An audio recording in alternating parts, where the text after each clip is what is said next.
Hey guys, Misery here, back with another Cesium video, and in today's video, we're going to be doing the ultimate everything you need to know Tiphera guide. Whether it be epiphanies, partners, memory fragments, potentials, everything you need to know will be in this video. So just like my last guide video on 9, I have a special guest with me, my friend Gordon. He's going to be helping us calculate and explain the more in-depth part of Tiphera, because at first glance, she can be a confusing character with her archetype cards and all of the different cards she creates and all the different numbers.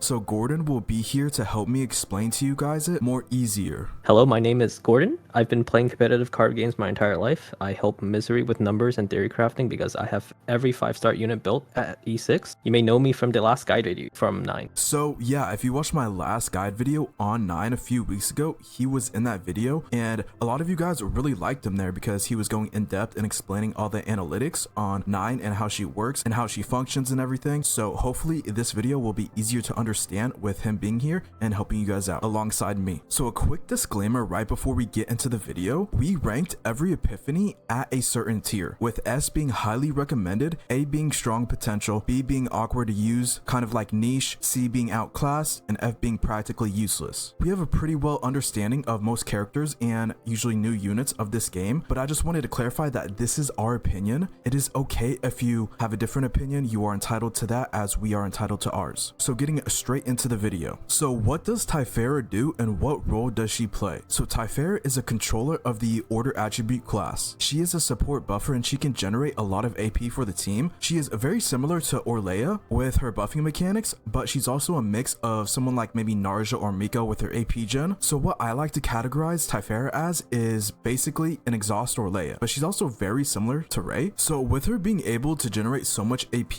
and buffing, you'll probably never need to use Mika again, because like Mika just gives AP. Why would you choose Mika just to give AP when you could get AP and buff at the same time with Tiphera? You may be thinking that you could replace someone like Ray or Narja with Tiphera, but Gordon is going to explain the reason why Narja or Ray may actually be better than Tiphera in some team comps. So Tiphera is multiplicative buffs to the next hit, so it's not for the entire card. So we have something like Haru's Combo Anchor or Rin's Black Dance. It will only apply to the first hit. Narja's Voluntary Control unique upgrades, they are permanent for the entire fight. Ray's Resonating Darkness is also an additive buff for the entire fight. They're much easier to use because once you play the upgrade, you have the buff for the entire fight, but Tiphera requires insanely high upkeep in order for her to see the potential upsides of her buffing. So yeah, that is why maybe Tiphera may not be better than Ray or Narja in some team comps. But done talking about generally her overview and what role she plays and what does she do, on to her cards.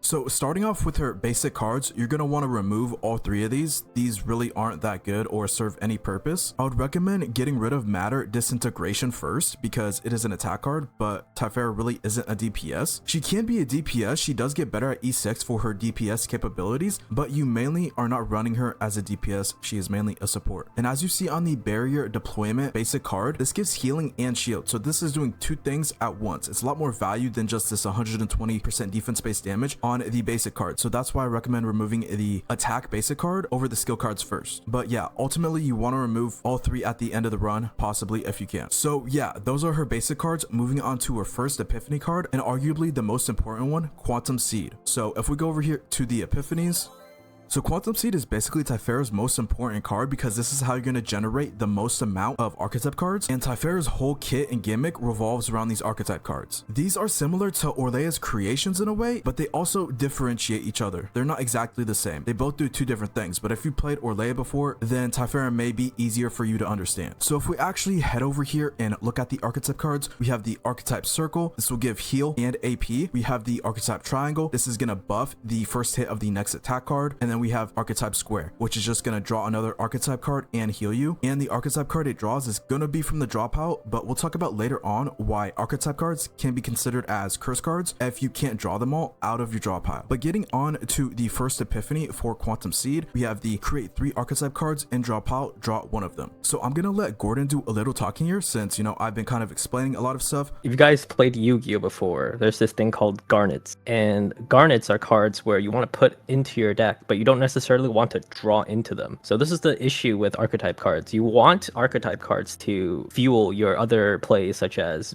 getting dual creation procs, flash hue procs. There's a lot of things that you want archetypes cards for, but if you draw into them, they're very bad. So when you create 3 archetype cards and draw one of them, that means you have 2 garnets in deck. That's particularly bad because that's -2 in your card cycle, right? You want to keep your decks very thin so you can draw through your entire deck. Make sure you play every single card from your DPS as fast as possible. But if you're constantly adding a bunch of bricks into your deck, even if they are AP, what are you going to spend the AP on when your hand is just 4 archetype cards? So I would say that this is probably one of the worst Quantum Seed epiphanies to ever pick, and you should never ever consider it. Yeah, I agree, because when you're playing Tiphera, you always want to have a way to get those archetype cards out of your draw pile, because like Gordon said, they're gonna brick your draw cycle. So if you have no way to get those archetype cards out of your draw pile, it feels really bad, which is why me personally, I like the retain comp we'll talk about later on when we get on the later epiphanies. It's one of my favorite. But moving on to the second Quantum Seed, select 1 archetype card, create 1 in hand, and draw pile each. So this one is actually pretty decent. It's got strong potential because this one's pretty consistent. It allows you to select which archetype card you want, and it creates it in the draw pile too. So there is no RNG involved in this one, and you can just straight up select what you need or what you want. I really wouldn't consider using this specific epiphany unless you have a draw divine on it. If it just said select 1 archetype and create in hand, that'd be perfect. But it's because it puts 1 into the draw pile, it puts -1 into your card cycle. So you want it to be +1, so it's a overall net neutral in card cycle economy. Yeah, because you can get a draw divine on this second Quantum Seed, but if you go ahead and look at the third Quantum Seed, it says draw 1 at the top. So this makes it so you can't get a draw divine on this third Quantum Seed since it already has the draw 1 modifier. A lot of people thought you actually could get a draw divine on this one, but you can't because the game is registering that draw 1 on the top of the text of the card as the draw 1 already. So generally, me and Gordon think this third and fourth Quantum Seed are the best ones out of all of these. Maybe if you have a draw divine on the select 1 archetype card, you know, that can be a factor into play and be better than this third and fourth one because the select one is more consistency, whereas, you know, this third and fourth one are more RNG. But this third one, basically you draw 1 and then you predict which archetype card will be created, and if you predict correctly, it'll create the rest in the draw pile. So as you can see, this third one, there is a bit of RNG involved, and you really need to guess correctly for you to get the most amount of value out of it. And there is a trick for this specific epiphany that Gordon told me and taught me, so I'll let him explain what to do with the specific Quantum Seed if you have it. So when you use this third epiphany, you don't actually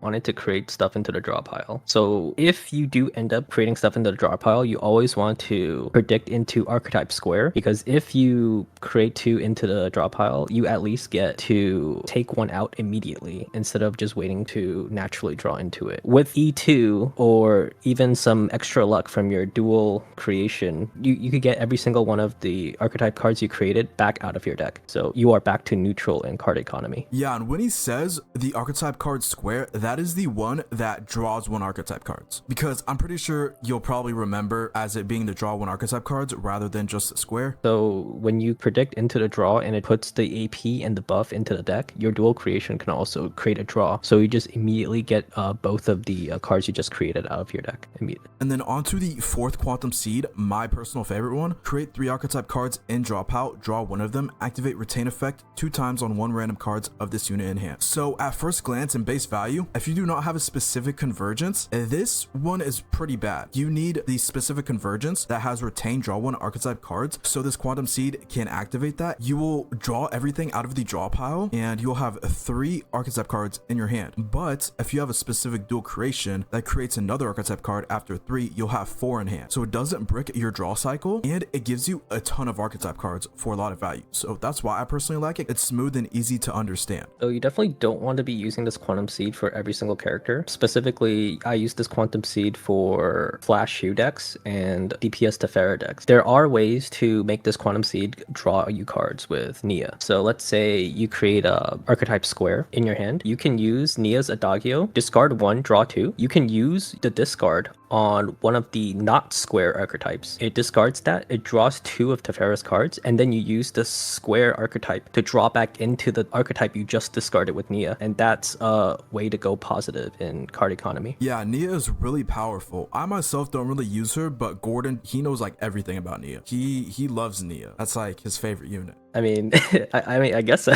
She's really powerful at drawing if you know how to play her correctly. Like, she's not as easy as Veronica, just spamming repose. I feel her card drawing potential and cycling is much more powerful than Veronica. Yeah, in my opinion, Veronica is the best support in the game, on par with Tiphera. I think Veronica is just so powerful in this game and gives you so much value. But yeah, onto the 5th Quantum Seed, this upgrade one. Create 1 archetype cards. When AP is 0, create 1 archetype card in hand and drop out each 1 time per turn. So this one is really bad. Like, I don't really see a use case that you would really use this ever, because it's an upgrade, so, and it has the unique tag, so it can't be copied. Maybe like if you did a 3 split of 3 regular Quantum Seeds and then the 4th Quantum Seed is just the upgrade, I could see that. But even then, I just feel like the extra Quantum Seed on the Epiphany you already have is going to be more value. Even if you could split your Quantum Seed Epiphanies, I would never pick this up anyway, because it just, one, it's very conditional. You have to hit 0 AP in order for it to proc, and then it adds 1 more Garnet into your deck that you have to find a way to fish out. So yeah, the general consensus of Quantum Seed, this first Quantum Seed is C tier, the second one is A tier, the 3rd and 4th are S tier, and this 5th upgrade one is F tier. I think generally those are good rankings for all of these Quantum Seeds. Moving on to the next card we have,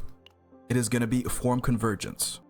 Okay, so starting off with this first Form Convergence, draw 3 archetype cards, double a random effect of those cards for 1 turn. This is one of the better Form Convergences because it doubles the effects of the cards you are drawing. This is going to be like your way to get archetype cards out of your draw pile in some specific compositions. And that double effect, it can draw 2 archetype cards, it can give 2 AP, it can double the buff it gives to the next attack hit of the next card. So yeah, generally this first one is pretty good. You would really only pick this Form Convergence and the second Form Convergence when you're going the second Quantum Seed Epiphany. If you're not going the second Quantum Seed Epiphany, then I would either pick the other ones or just remove it, because the issue is with Form Convergence is that it's only drawing archetype cards, so you're going -1 in card economy to get our cards that you should have gotten out without this card. Yeah, and when he says the second Quantum Seed, that is the select one, the one that's kind of more consistent and you can choose what you want. So moving on to the 3rd Form Convergence, since Gordon vaguely went over the second one, not really much to go over for that one. Onto the 3rd one, this 0 cost retain one. Change all archetype cards in hand into different archetype card, and if you retain it, draw 1 archetype cards. So in the retain comp, you never use this, you just hold it the entire time, because it says retain, draw 1 archetype cards. So if you're using the 4th Quantum Seed, remember how it activates retain twice on a random card, but it also creates 3 and it draws 1. So you draw 1 out of the 3, there's still 2 more in your draw pile. That's where this Form Convergence comes in, because it's going to activate retain twice on this, and it's going to draw those 2 in the draw pile, making it so that all the archetype cards created are in your hand and none are in draw pile. So there's a specific tech with this Form Convergence with, we can go over dual creation later, but there is a dual creation that splits cards in 2 when it duplicates and removes a random effect. If you use this card directly, it changes the dupe cards with only half an effect. It will turn into full effects. So I don't know when this will actually come into play, but it is a interesting tech that you can employ. Yeah, I didn't even know that. He probably found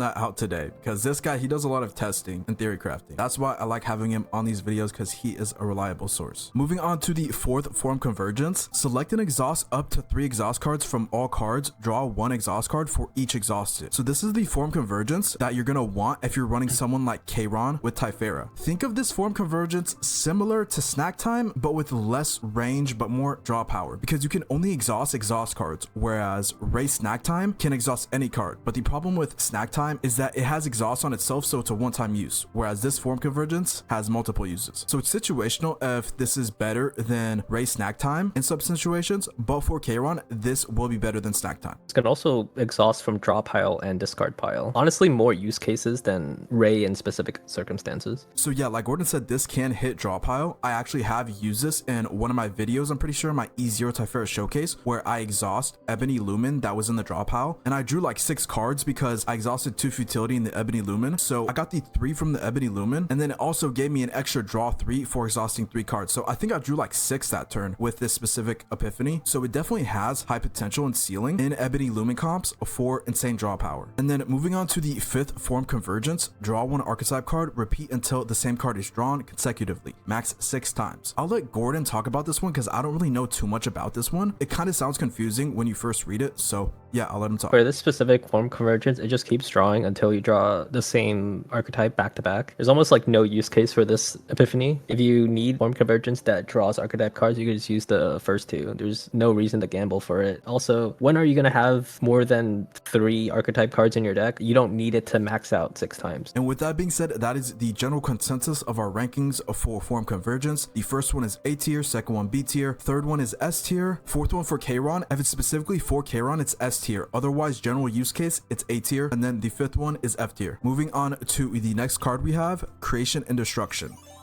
So usually in most compositions, you want to remove this card because it's mainly just a DPS card. It doesn't really give any value besides damage, healing, and shielding. There's not really much utility here, and it's just an extra draw slot in the draw cycle that you're going to have to waste if you take this. So starting off with this first one, gives defense-based damage, shield, and healing. It has harmonization, which harmonization, since it's 1 cost, if you use this when you only have 1 AP, it's going to double all of the effects it has. But it has to be when you use it at 1 AP, otherwise it's not going to double. But generally for most creation and destructions, they are pretty bad because they don't offer much to the table. The only good one really here is the second one, this creation and destruction that costs 5, and when a card is exhausted, increase cost of this card by 1 for 1 turn until used. And even then, this is strictly for DPS Tiphera. So for DPS Tiphera, there's only one option. It's the second one. If you dupe this 4 times, it is extremely easy to play 4 of these for 0 cost every turn, as long as you know what you're doing, especially with Nia, with the tech that I told you about, discarding one of her archetype cards and then drawing back into them with Archetype Square. There are funny one-shot comps with the 5th one, but generally it is not consistent or good. Most of the videos that you see online are just people resetting over and over again to, you know, get a funny one-shot. But the second one is probably just as fast as a single 9 cost of Creation and Destruction, because you only need 3 triggers of the second one to outpace the damage of a 9 cost one on the 5th one. And even then, the 5th one is completely RNG. You can just have turns where you don't make enough AP, or maybe it stays at 1 cost. Yeah, the 3rd one is something that you would not ever see a use case for. Like, you could pair this with the Retain Quantum Seed, but that's kind of bad. Yeah, because the problem, if you pair this with the Retain Quantum Seed, it's gonna activate the Retain on this card, and it's not gonna activate the Retain on the Convergence, meaning you have all those garnets in your draw cycle and you have no way to get rid of them. 4th one is definitely not something you would ever want to play with DPS Tiphera. Maybe you'd keep this for support Tiphera, but you don't really want this for support either, because you're gonna risk using that Creation Destruction to eat up the buffs that were meant for someone like 9. Yeah, I have this upgrade Creation and Destruction at B because I think it has more use cases than all of these other ones besides the S tier 5th cost one. I think the upgrade has, you know, more versatility and can fit into more comps easier than the rest of these. But generally, if you want to remove this, which I usually do, I always remove Creation and Destruction from all my decks unless I'm going DPS Tiphera. But if you want to keep upgrade, it is not the worst thing. And then onto the 5th Creation and Destruction, like Gordon said, there are some funny one-shot comps online if you've seen those, but generally it is not consistent and it requires RNG because you get a percentage of defense-based damage for each cost of this card, and when a card is exhausted, it randomly changes the cost of this card from 1 to 9. So you either have to find a way to play this for 9 cost without actually playing it with 9 costs, maybe like discarding it with Nia and then using G-Cord to activate it on top of the deck, or you just have to save up 9 AP and only play one of these, which is not very consistent or reliable. For the 5th one, you are generally only playing it 1 time per turn, so it caps out at 18 times 9, which is 1620 in terms of base multiplier. If you play the second one 4 times, it's 2640 in terms of base multiplier, so it's already 1,000 more than the 9 cost one. Oh, you must have your potentials maxed out because mine says 174%. Oh yeah, it's 180 at potential 10. So yeah, that is Creation and Destruction. Generally for all the rankings, this first one C tier, second S tier, third one F tier, fourth one B tier. Moving on to her last epiphany card, Dual Creation.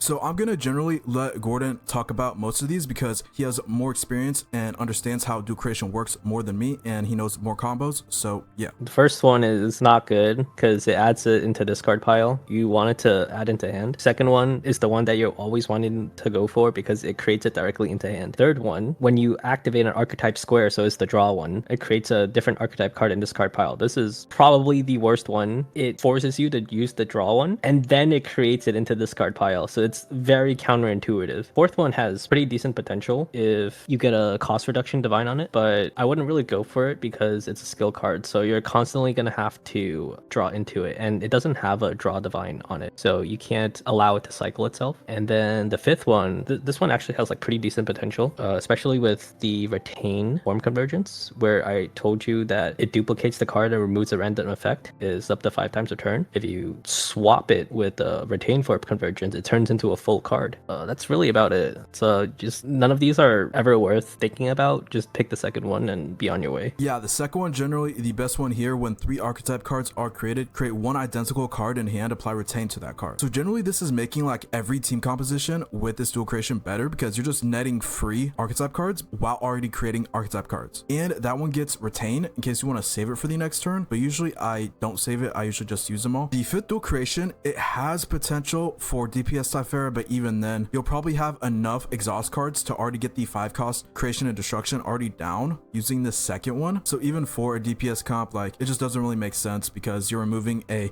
random effect of that card and you could get unlucky and it could just hit heal with like no AP. Also, the issue of that is just hand size in general. This creates too much archetype cards. Yeah, hand space is a big problem when you're playing Tiphera. Something I learned very early on when I started playing this game and started playing Kayron is that hand space is very important and you need to know how to manage your hand correctly. A lot of people who haven't played Kayron are definitely going to learn that from Tiphera, because she creates so much archetype cards. But it's basically the same thing with Kayron with his futility. Like, you've got to use cards in a certain sequence to open up slots so that you're not missing out on a card created, whether it be futility or an archetype card. So say I have 6 cards in my hand and I have Echoes of True Abyss on Kayron. If I use the Echoes of True Abyss, it'll get rid of the card, so it'll leave me with 5 open slots, and at E1 he creates 5 futility with it. So that'll be the perfect hand size amount that I need to get all the value out of Echoes of True Abyss. And yeah, you're just gonna have to play around and get more comfortable with units that require hand space management. And yeah, that is dual creation. General rankings, first one is C tier, second one S tier, third one F tier, and the last 2 are B tier. Like Gordon said, the dual skill creation, it has potential with a divine. We'd probably rank it at A tier if it had a cost reduction divine, but even then, like he said, it's an extra draw in your cycle that you're gonna have to account for. And moving on to her last card, that is gonna be Event Horizon. So this one doesn't have any epiphanies. Every unit has 1 card in their kit that doesn't have epiphanies. This is the one. So what Event Horizon does is that it has upgrades to it. So at base 0 level, it gives 1 AP, draw 1, and increased damage amount of the first hit of the next attack card by 40%. So on the side of the screen where it says form upgrade here, while in hand, when an archetype card is activated, increase random effect by 100% until used. So basically what that means, when you use an archetype card, when Event Horizon is in your hand, it'll upgrade any 3 of these effects. It'll go from 1 AP to 2 AP, it can go from draw 1 to draw 2, or increase damage amount of the first hit of the next attack card by 40% from 40 to 80%, and it just goes up by 1 every level. At E1 you get a 4th level of this, but it's not too insane. You can get really lucky and either hit all AP or all draw, and it gives a ton of utility, but usually you'll hit 1 AP so that this pays for itself and it's just free draw and damage to the next attack card. Just make sure you have Event Horizon in your hand before you start doing your Quantum Seed shenanigans. Yeah, because this card needs to be in your hand for it to upgrade and activate. DPS Tiphera is actually extremely competent. Like she does have main DPS potential, because like a lot of people are, like, especially in Pridewin, where they're saying she's like, oh, she's a sub DPS or she doesn't have DPS potential, especially like the fact that they say E6 and they're like, oh, even with E6 she doesn't have main DPS potential. That's just wrong. Tiphera 2 cycles via Deus, or the second Distortion 9 boss. Like, I'm sorry, Rin, Yuki are not doing that, and they're main DPSs, you know? So yeah, that is the card Event Horizon. That is all of her cards. Lastly, in this page we have her ego skill called Archetype Resonance. Select and create 1 archetype card the next 3 times an ego skill is used. Create an additional card. Decrease cost of the next ego skill used by 2. For her ego skill, you're almost always creating an AP with it. Definitely want to pair it up with cheap ego skills so you can turbo out more AP. There's not really much point in using this ego skill for anything else. And something that I like about this ego skill is that it decreases the cost of other ego skills. We don't have that in game at the moment besides this. So that was kind of like a new function that got added with Tiphera, and it makes comboing and chaining ego skills more doable and easier now. There is future potential of comboing ego skills in the future because we're limited to 7 ego points at the moment. I don't know, maybe in the future there's gonna be a character that says if you use this ego skill with someone else, you win the game. And yeah, that is her ego skill. So basically that is all her cards and her ego skill, everything you need to know about them. Their epiphanies ranked. Next on the list we have partners. Me personally, I'm just running Nyx on her. You can run other people like Arwen or Alyssa, those do just fine. Even the raid up partner Tiana, she's actually one of the better units in the game, and you know, she provides value outside of just the main character she is for. If we actually head over to the rescue real quick, I will show you what she does. So increase the assigned combatant's defense by 8%. When the assigned combatant creates 3 exhaust cards, increase damage amount of the next attack card of allies used by 15%, max 2 stacks. And when the assigned combatant has activated both shield gain and heal through order cards, plus 6% critical chance to allies for 1 turn, max 1 stack. And then the ego skill on Tiana, draw 1 exhaust cards. The next 2 times an ego skill is used, draw 1 exhaust cards, increase cost of the next ego skill used by 1. So similar to Tiphera's ult, where she's decreasing the cost of the next ego skill, but generally, as you saw from what I said, she gives a ton of support potential for the entire team, and she's not just helping out Tiphera. So yeah, that is Tiana.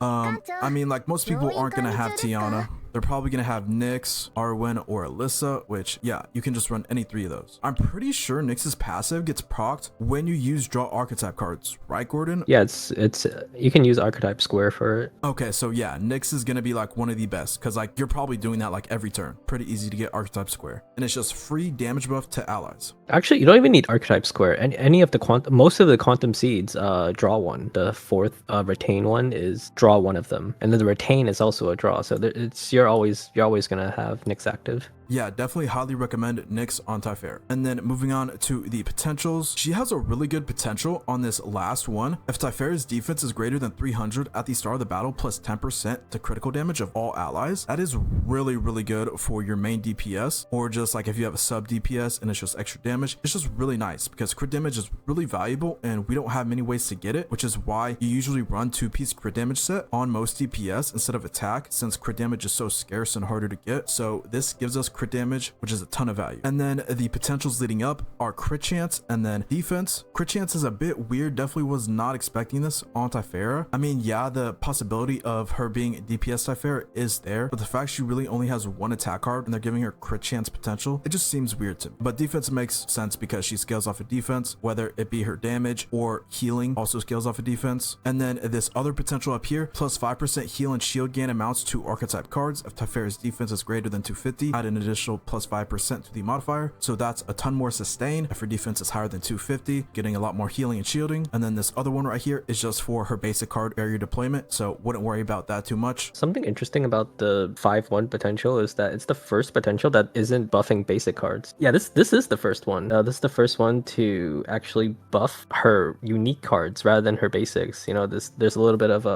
of power creep going on here, huh? Insane DPS Tiphera power creep.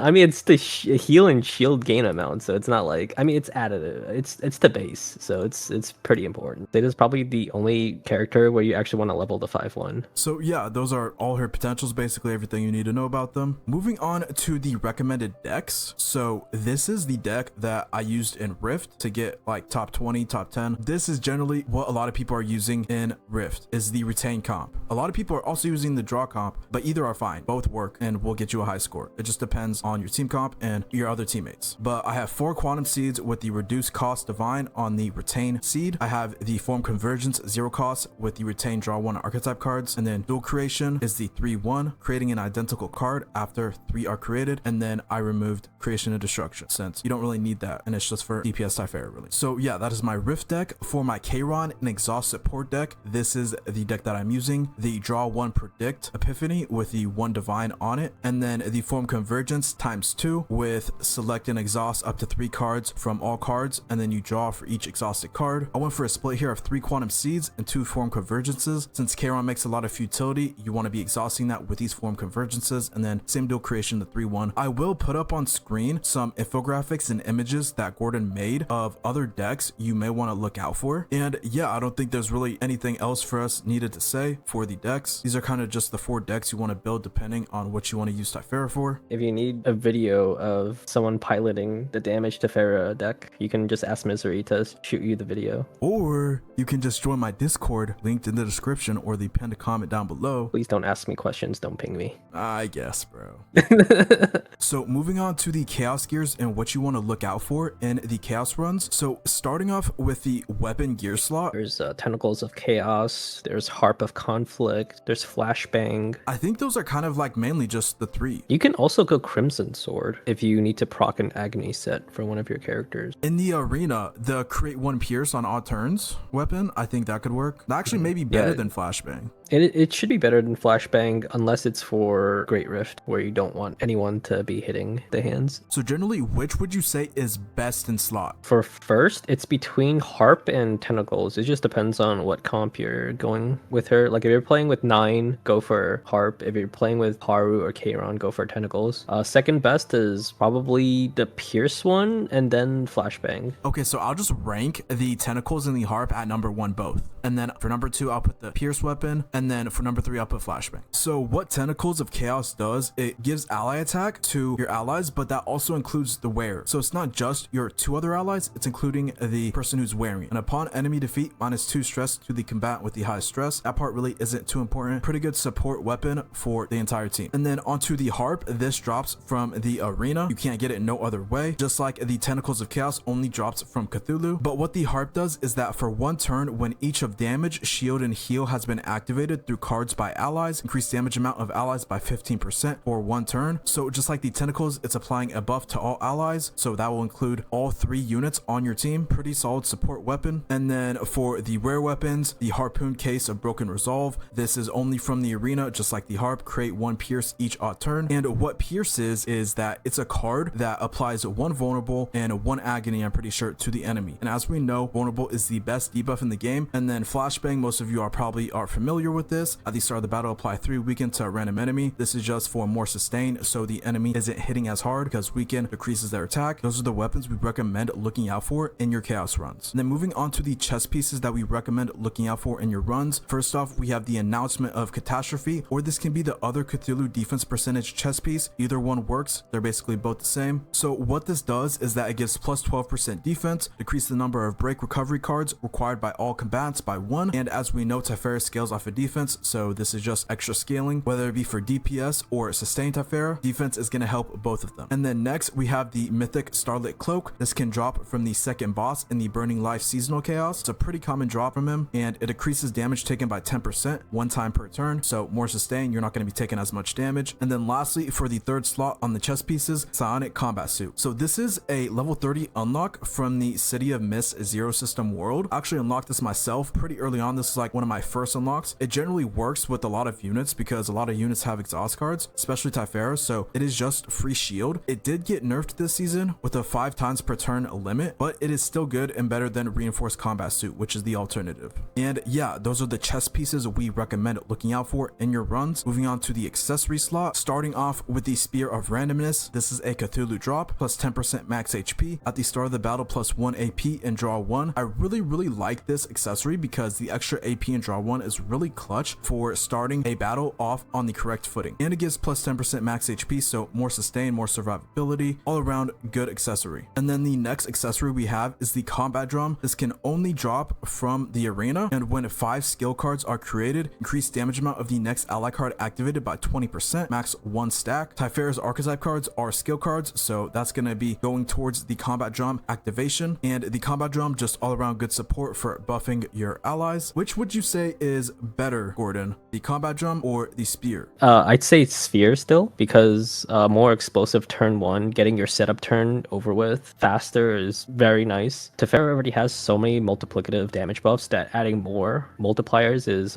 not as high of a damage increase as it initially is. Obviously, harder to get the sphere, so you're more likely to get the combat drum. Yeah, because the spear comes from Cthulhu. Cthulhu isn't guaranteed every run. The Nectus has like 6 drops, so Yep. even if you do get him in a run, it's not guaranteed. Whereas the arena, you have an arena each floor, and you're guaranteed at least a chance at the combat drum. And then onto the next accessory slot, Shining World Tree Stem. So this has a legendary version and it has a rare version. It depends on if you get the encounter, and it is a rare encounter. Otherwise, it is not going to give you the legendary one, and it is going to give you the rare one. It's not too much of an increase, so either or are fine, but generally you want the legendary one. You'll have to increase your stress that run, and it's going to be the middle option at the specific event. I know there are some runs where I haven't been able to get this because the event just didn't show up. If you can't get this, then I probably just recommend Stockpile, the Stockpile accessory that gives Stockpile upon using 3 2-cost cards, but that's just like an honorable mention. It's not in the top 3, so I'm not going to put it on the screen. And yeah, those are all the accessories we recommend for building Tiphera in Chaos and that you should look out for. And then next, onto the memory fragments. So she is very easy to build because there aren't really much sets that you need for her. For support, you want the 4-piece Glory Rain set and the 2-piece defense set, and for the DPS Tiphera build, you want 222, 222, 2-piece defense set, 2-piece crit damage set, and 2-piece attack set. Otherwise, you don't want to be running anything else on her. She's super easy to build, and Glory Rain is really good and valuable for support Tiphera. We do not recommend any other memory fragments. On other guides, you may have seen people recommend Bullet of Order for DPS Tiphera, but that is just not really good value and not worth running Bullet of Order on her. So Bullet of Order is only really good if you're spamming lots of attacks, but Tiphera is at most using 4 abilities. So here's how it happens. So you use your first card, it's at 0%, and then the next card is 10% multi, and then you use that card, and then it caps out at 20%. So only the next 2 attacks are multiplied by 20%. So that's 50% multiplicative in total. That's not the greatest. Like, and also she doesn't use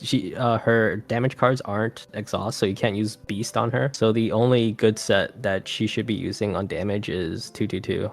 That's for most defense-based characters anyway. 20% multi isn't outpacing the base stats you get from defense and attack set. So yeah, that is mainly why we do not recommend Bolt of Order, just 222, 222, or 4-piece Glory Rain set and 2-piece defense set. For the support set, you want HP defense. For the damage set, you want to go crit chance, order damage, and defense percent. And then for support, the substats, you mainly just want to stack defense and HP. Ego recovery, if you can, but not needed. And then substats for DPS, crit chance, crit damage, defense, attack. Since she scales off of defense and does defense-based damage, defense is going to outpace attack. But if you can't get defense, then attack will add a little bit of extra damage. So either or is fine. And yeah, those are the stats you want for your memory fragments. Moving on to the manifest egos, if we head over to her dupes, I'm actually gonna just let Gordon talk about every single one of her egos because he has her E6. I have her E0, so I can't really talk about the egos since I don't have them. Manifest Ego 1 Event Horizon changes max stacks from 3 to 4. This is pretty good because it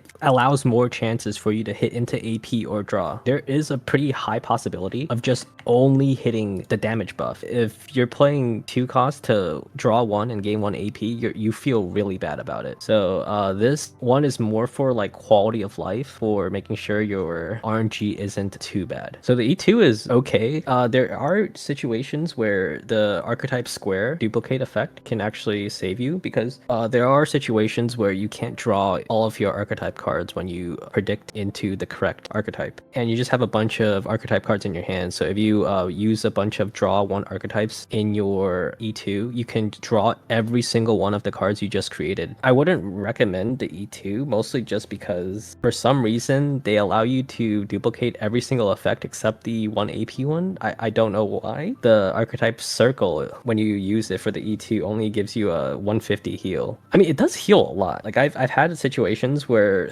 E3 circles has healed me from 50% HP back up to 100. This E2 also has potential with DPS Tiphera because this gives you another exhaust activation for your creation destruction 5 cost. But if you're not going DPS Tiphera, it's okay. Okay, so there's something terribly wrong with this E3. For Tiphera's E3, it says increase the additional creation count to 3, but it's base already 3, so it just doesn't do anything. All it does is increase the cost reduction from 2 to 3. Most E3s are awful. Like the only E3 that's ever worth using is Kayron. Yeah, basically. Because every single other E3 is just like, yeah, it just increases the damage of your ego skill, and you're only using it 1 time per turn, right? This is whatever, who cares? Now E4 is crazy. E4 is 5% to order, 5% to defense, and 5% attack cards. 15% in 2 times, so it's 30% total. I mean, it's to everyone, right?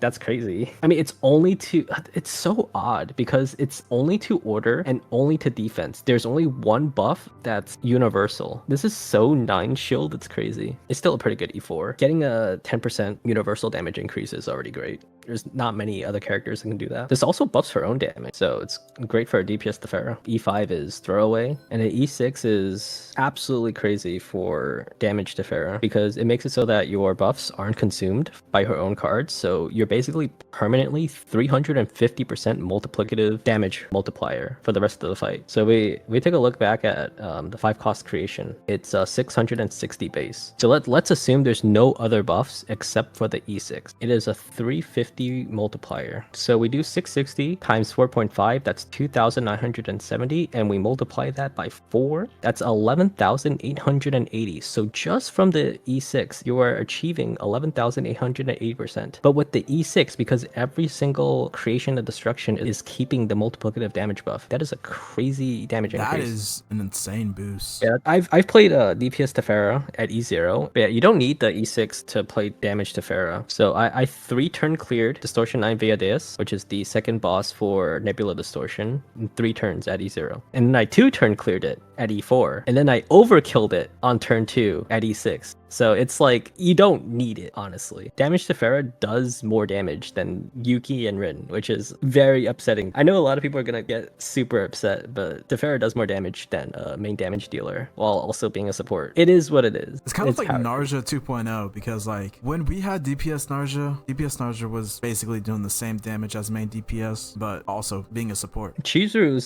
sub DPS. I'd compare Narja's damage to Chizuru, where they're not like super main DPS worthy, but they are sub DPS worthy. But Tiphera is just, she can just replace a DPS. And yeah, those are all of her egos, basically everything you need to know. I didn't really talk much there. Like I said, I have V0, so can't really speak on them. But Gordon knows all of her egos since he has her E6. And yeah, moving on to the team compositions, which is the last segment in this video. So starting off with the first team composition. The first team composition I recommend is Tiphera, 9, and either Veronica or Orlea. So 9's role is probably going to be a Flash U build, and then Tiphera on the retained deck, and you can cycle Flash U basically from level 0 to level 3 every single turn. I actually do it in my Rift video because Tiphera just creates so many archetype cards. The way Flash U works is that the cost is decreased when exhausting an exhaust card, so you're just cycling very easily, and then you either have Orlea or Veronica for the third. Orlea is going to be for vulnerable debuff and buffing with softy, or you can have Veronica if you lack draw power and need to cycle your entire deck. Besides the Orlea Veronica with the Tiphera 9 comp, I also do like running Tiphera with Kayron if possible on the exhaust deck that I have with the Convergence, that select and exhaust 3 cards and you draw for each, because you can exhaust utility and scale Kayron faster with that specific deck. It makes it more AP friendly. Like so Kayron has issues exhausting after his 2 ego skills, and then you use the oath. So after that, that's when Tiphera starts actually sustaining your futility, if that makes sense. Tiphera is there to like make sure you bridge into the late game. Like for instance, I'm playing tower, I use my ego skill, I use my oath, first 3 levels, right? I'm so scaled right now, I can honestly like one-shot the boss if I saw it right now. But Tiphera gives you that extra reach if you end up running out of your explosive exhaust cards. Yeah, so I think a skilled enough Kayron player before Tiphera, I think they're just going to be just fine if they don't pull Tiphera or don't have Tiphera. He just makes them more accessible, because something that was a turnoff for most players and not playing Kayron is that he either is confusing and takes, you know, brain power to use, or he's reliant on his manifest egos, aka his dupes. So a lot of people are scared to make that initial step on learning Kayron. So I think with the release of Tiphera, more people are going to try him at least and maybe get into him. It lowers his barrier of entry. A cool combo you can do with Kayron is same thing with the discarding an archetype card and then drawing back into it. You can use his Echo to create futilities, and then you can use Nia's Adagio to discard the futility to draw into 2 of his cards. And then you can use Tiphera's Form Convergence, and because it can exhaust from your discard pile, you can exhaust it after you've already discarded it to draw more of Kayron's cards. Yeah, because those futility are just taking up 2 slots that are basically a waste. But yeah, that's generally how I feel about Tiphera Kayron. Okay, so for the Tiphera team comps, there's only really 3 characters that you want to ever be running her with in terms of when you're playing her support, because there's only Haru, Nine, and Kayron who want multi buffs. Every other character likes morale, they like additive because they do a lot of small hits. You want to pair Tiphera with Haru, Nine, Kayron, and then the 3rd slot, either Veronica, Nia, or Orleia. Orleia, if you don't need that much draw, so like for the Flash 9 comp, you don't need draw for that deck, so it's Orleia is perfect for that comp. But if you're playing someone like Haru, Nia, or Veronica is probably better because you need to draw into your anchor pointers. For the damage Tiphera comp, you just want to pair her with Orleia and Nia, because Nia's probably better than Veronica for Tiphera, mostly because of the Adagio into Archetype Square combo that I've told you about. It's super easy to pull off. As long as you get 1 Archetype 0 into your hand, you can very easily go plus with Adagio. But yeah, those are the team compositions and all the teams we recommend. I think that's basically everything you need to know. I think we went over everything. If there's anything we missed, let us know down in the comments, or if you have any questions, if there's anything you want to say, what are your thoughts on Tiphera so far? How do you guys feel about her? Are you guys gonna pull or skip her? Just anything Tiphera related, let me know down below in the comments. But yeah, that's gonna be the video. I hope you guys enjoyed. If it was informative, I'd very much appreciate if you could support the channel. You guys have been showing a ton of support on the channel recently, so thank you every one of you. Me and Gordon will continue to keep doing guides to inform you and give you guys reliable information, whether it be about epiphanies, partners, potentials, memory fragments, just everything you need to know about the new unit. Me and Gordon probably will be pulling at least 1 copy of every single unit to test and just, you know, mess around with. So yeah, that's gonna be the end of the video. I hope you guys take care, peace, and be safe.